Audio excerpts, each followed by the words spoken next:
Hey guys, today we'll talk about the new Victrix Honour Guard that blew up the Warhammer community a couple of days ago and caused a whole range of emotions from elation to outright contempt. But today we'll take a look at top 3 combos that if you play Space Marines you really need to know about, and if you don't play them you probably need to know about them even more, as you're likely to encounter that on the tabletop very soon. So without further ado, let's dive right in. First one is Victrix Honour Guard plus Uriel Ventris. So this one is a very cute mix of abilities that Ventris gives the squad, and they stack well with what the Victrix Honour Guard really want to do all along to form a crazy efficient disruption threat. Uriel gives deep strike to one squad of your choice in your Ultramarines army, and that can be pretty much anything that has an infantry keyword aside from the Centurions, and obviously these guys count as well. So what he does is before the game he gives them the deep strike keyword, deep strike rule, and then you can rapid ingress them, you can deep strike them and therefore rapid ingress them turn 2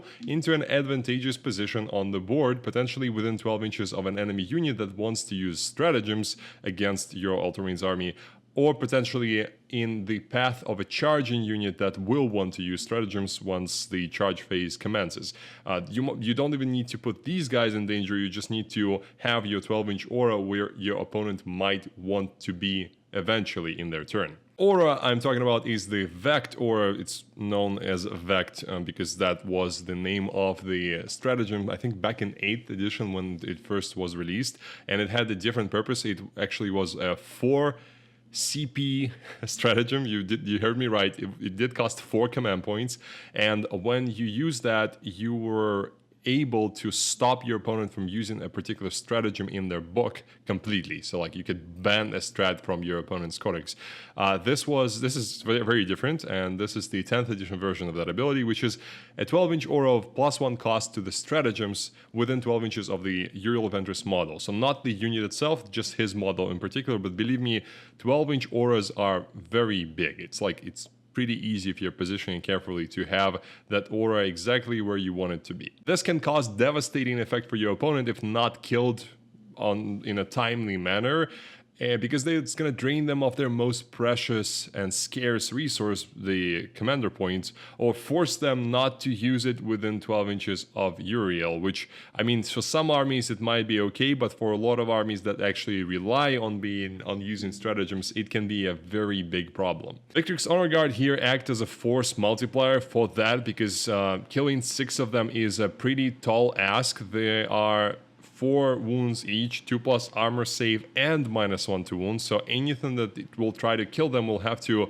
put a lot of effort into it, especially, I mean, yeah, depending on where they are, they will probably be in cover, so yeah, it's gonna be a pretty inefficient thing whichever way you do it. Yes, things like damage 3, high AP things will kill them just like they kill almost anything, but that is a scarce resource and it's not efficient to spend that for models that cost 35 points per. And precision in Uriel is also going to be hard because A, it's going to cost you 2 command points if you use Epic Challenge. If you have a good character with precision innately, I mean, yeah, you can kill him, but then you are probably going to be, you're going to meet a lot of very angry Victrix guards that, yes, don't have -1 to wound anymore, but they are still deadly and still not easy to kill. So that might be an option for some armies that have a really, really good precision assassin kind of character, but it's a rare case, at least now in the meta. I mean, if we start getting a lot of these Victrix guard-like squads on the tables, that might become meta, but for now, it's not really. And this unit can also be added to pretty much any Ultramarines list, to be honest, to add the bulk and the ability to sway the tempo of the game, because them rapid ingressing somewhere to like a really, really clever spot on the battlefield with only 7 40 mil bases, it's not a lot of area on the table. I mean, it's not little, but it's also very, very far from something like a 6-man Centurion Devastator squads, and those guys sometimes find their spot even when they're not rapid ingressing, where they're just walking off the edge of the board, and they still manage to find somewhere to put their bulky assets. Here, in this case, it's going to be much easier to do so. Of course, the melee potential of the squad plus the Vector is really hard to overestimate. It's literally, what, 6 guys with 5 attacks each. It's 30 attacks. It's strength 5, AP2, damage 2. And one of them is going to have extra attack and twin linked. The other is going to have a banner that gives you extra attack and extra strength once per game. I mean, depending on how many Victrix Guard squads you're running. But say it's the only one, that you're going to have both of these, which is really good. And the funniest thing is this squad costs 210 points plus 95 points for the Ventris, and we're gonna touch on the situation with their cost a bit later in the video. Hey guys, Yuri here. Just a quick but important reminder that every army you may have seen on this channel, from the Grey Knights to the Turnids, has passed through our commissioned painting studio. We handle everything: cleanup, magnetization, painting, basing, and shipping worldwide. And whether you want a full army or just your favorite character done right, we'll bring it to life exactly the way you imagine. Get a free no-obligation quote in the link below. Your models deserve it. Next is what we call in the industry a death blob, or a death ball, or a cruiser, or like in the history of 40k there's been a lot of names for these kinds of massive, enormous, overbuffed units that are just like, you put them on the table and you sort of look at your opponent with this inquisitive, so what are you going to do about this look? And very often the answer is not really anything, because they've shit their pants and ran away. As you can see, the idea here is to stack as many buffs and as many wounds, as many attacks, as much everything as possible in one single unit that you just point at your opponent and send them. And in this case, there are two options. You can either do Victrix Honour Guard, the 6-man squad, obviously, Calgar plus his 2 bodyguards, because Armor Anticulus, the Terminator Calgar, is just not... I don't see the point why you would want to bring him when you can pay 60 more points and get 2 more Victrix Guard. Which are, funny enough, they are the guys that have shields, but they have 3 wounds, where the guys without shields have 4 wounds. Don't ask me where that logic came from. I have no idea. Yeah, but in any case, it's going to be 8 Victrix Honour Guard in total, with Calgar's bodyguard, and Kato Sicarius, the new model. If you want him, it'll be a 530 point squad, so it's more than a quarter of your army. If you don't want him, it's going to be 410, but the guy is important because what he gives is a 6-inch reactive move, a flat 6 reactive move, and it's crazy. And let's just run through the list of the absolutely ridiculous list of buffs that you're going to have on them. So they're going to have advance, fallback, shoot, and charge from Calgar. They're going to have 6-inch reactive move. They're going to have a 0 CP heroic intervention, which, I mean, it's not that important, but to be honest, it's kind of important because the Blood Surge allows you to go closer to things, so your ability to move around with the squad in a phase where you're not supposed to be moving anywhere is just staggering. And then you're going to have -1 to wound, of course, from the Victrix Honour Guard. You're going to have the ability to generate a CP from Calgar, plus you get a one-off +1 attack, +1 strength from the banner, which will apply to every single model, including Calgar himself. All of this is inbuilt. You don't have to spend a single command point to access any of this. This is all the rules that they get, in addition to being just a crazy blob of 2+ saves and even invulnerable saves on the Calgar's bodyguards, and a ton of attacks. And you can of course stack even more on them depending on the detachment that you're going to be running, like Lance and extra AP in melee if you're running Gladius or Pseudo Gladius. If you're going to be attacked by a single very important threat, say another death ball, you of course have the Armor of Contempt for that activation, which is very convenient in the fight phase, because it's very often that you're going to have like a squad of berserkers that charge your unit. Say your reactive move didn't help and your Blood Surge move did not help, and they managed to charge you first. That's where the AOC is going to be very helpful. Fight on that as well if you're playing the traditional Gladius and other things depending on the detachment, but to be honest, I don't really think that this unit needs all of that stuff. Like, Lance is probably the thing that you need the most, and that's only in case you're not fighting against the oath target. If you're fighting against the oath target, you already have +1 to wound. Rerolls to hit, which are going to be reroll 1s to hit, is, I mean, it's nice, but they are hitting on 2s, so you don't need the rerolls that much. It's like, yeah, this unit doesn't really need a lot to work, and somehow this abomination with more wounds than it ever should have had fits inside a repulsor, or a Storm Raven, for God's sakes, if you're going to be running Stormlands. Stormlands is probably not the best synergy with Calgar because you get advance and charge, fallback and charge, and he gives just that precisely. But, I mean, you get the advance and shoot, fallback and shoot with their bolters, which is kind of nice, but yeah, the synergy with Calgar is not as prominent when you are running Stormlands, but his CP is definitely useful. And of course, his damage 3 on his Power Fists of Doom. So yeah, this unit has all the rules under the sun, and the absolute beatstick of a man, Marnius, in the center of it all, in addition to 40 plus attacks at strength 5 AP2 damage 2, which just by themselves may not kill the world and the sun, but with a bit of help from any kind of buff for just a command point, they are getting really, really close to that. So they're not a convenient unit to play against. Let's just put it this way. Are there better ways to spend 520 points?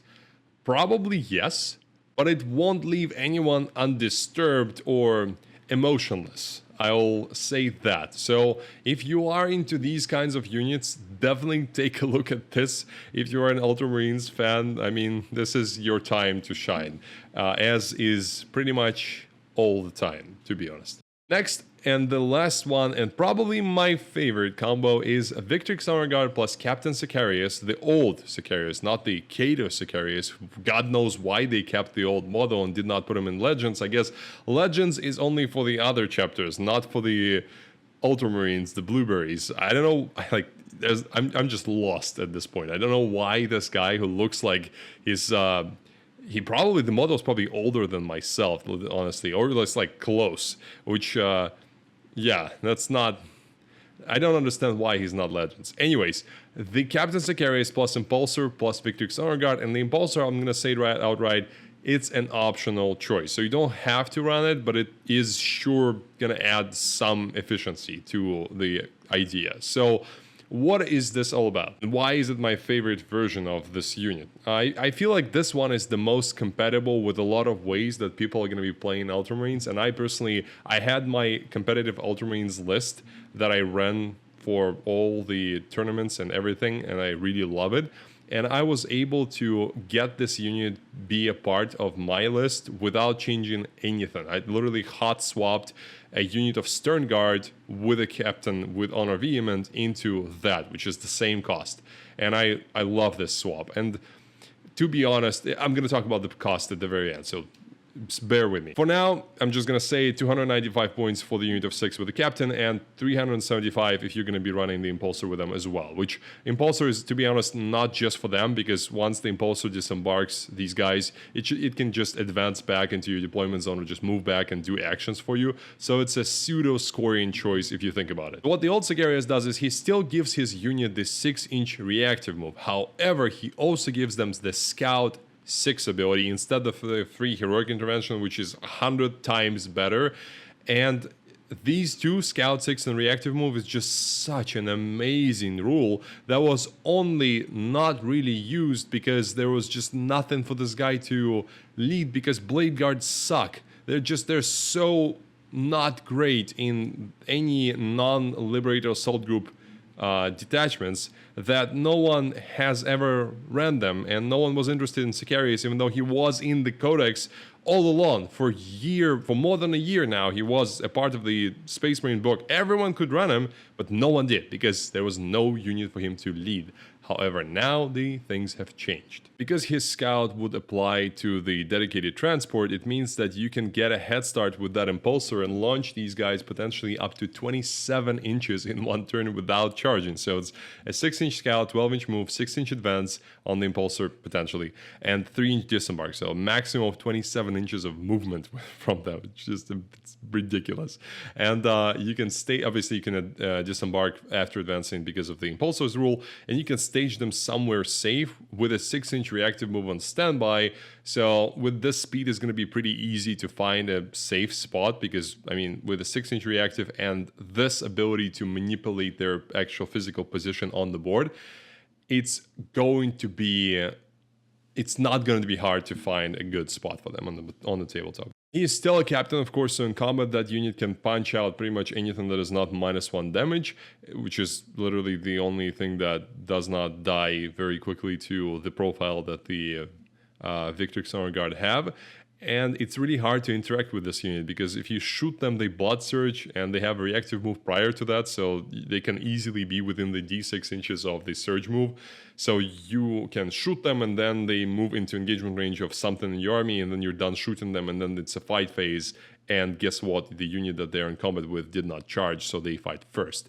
I mean, obviously you can charge them potentially with something else, but let's be honest, not a lot of things want to charge Victrix Honour Guard. I don't want to say nothing wants to charge them, but it's definitely not the nicest thing to charge. If you allow them to activate again and again and again, after that, things are going to start being really, really bad for your army. Overall, now I'm going to give you my opinion about the Victrix. So I think it's great that we got this unit. I think that it's important for all the armies, for the Space Marine armies, to have their cool, unique thing. And I think that if Blood Angels have Sanguinary Guard, if the Dark Angels have the Inner Circle Companions, Ultramarines should have this. However, there are a few problems. First of all, I think that there are more important things to release than new versions of Ultramarines characters and Ultramarines units. And timing-wise, I would prefer this to be later to some other things and some other, like Salamanders, for example. I would prefer Salamanders to get their special cool Terminators sooner than the Ultramarines get their second version of Calgar and second version of Sicarius and a second iteration of Titus as well. So I think that this probably should have been done later down the line.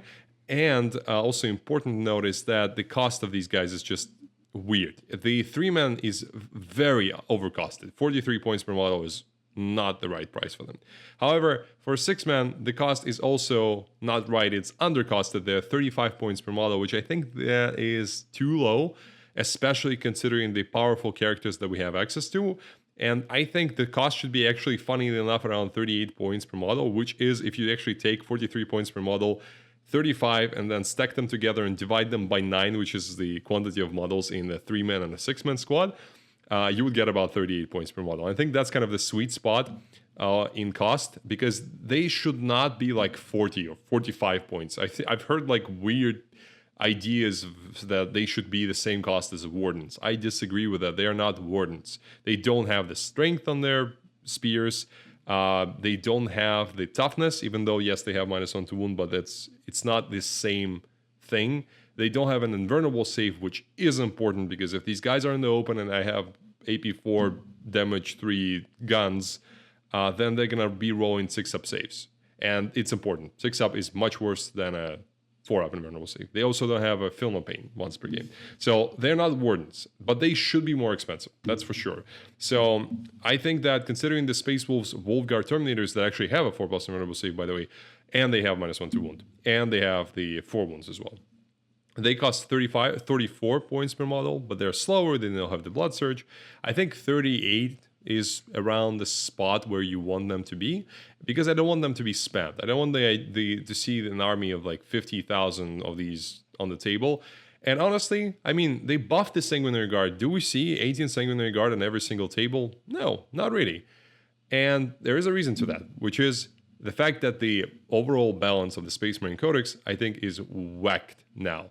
The Space Marine Codex should be redone, and the chapters need their own rules. There is no reason why Ultramarines have +1 to wound on Oath and Dark Angels don't, even though both of them now have unique units and unique characters. So I think everyone should be just different rule. Everyone should be a bit more diversified, and that's going to make the game better. I like the idea of Oath with +1 to wound for Ultramarines. I just don't like the fact that Dark Angels have that as their main rule, or Blood Angels. It doesn't make sense. It doesn't make sense. It's weird. So I would just caution you against being too weary of these. First of all, GW usually are very quick on addressing any kind of weirdness with the rules. And unless you literally have a tournament this weekend that is going to maybe have these guys and maybe be a problem, I would not worry about it. I'm sure it's going to be fine. I'm sure we're going to find a new fine paradigm of 40k plus Victrix Honour Guard, and it's not going to be as scary as people think. But yeah, I think we need a bit of a points change on them. Make the 3-man cheaper, make the 6-man more expensive, because honestly, no one's going to be scared of the 3-man squad. Yeah, and that should solve it. So thank you guys for watching. Let me know what you think about the new Honor Guard in the comment section below. I'm really curious to hear what you think. Actually, another thought I had is that I think that they made a mistake by not giving them shields, because that would at least explain why they have the 4 wounds, and they should be 2 different squads. So there should be an Honor Guard with shields without Blood Surge, maybe without -1 to wound, I'm not sure, with an invulnerable save, and then 4 wounds, and then it should be these guys which don't have the shield, therefore they are more mobile, and they have 3 wounds and they have the Blood Surge. And then you could make it a more palatable situation in terms of the points cost, because you can price them differently and give them different abilities, as I said. So what do you think about this idea? Let me know in the comment section below. Thank you for watching, and I'll see you next time.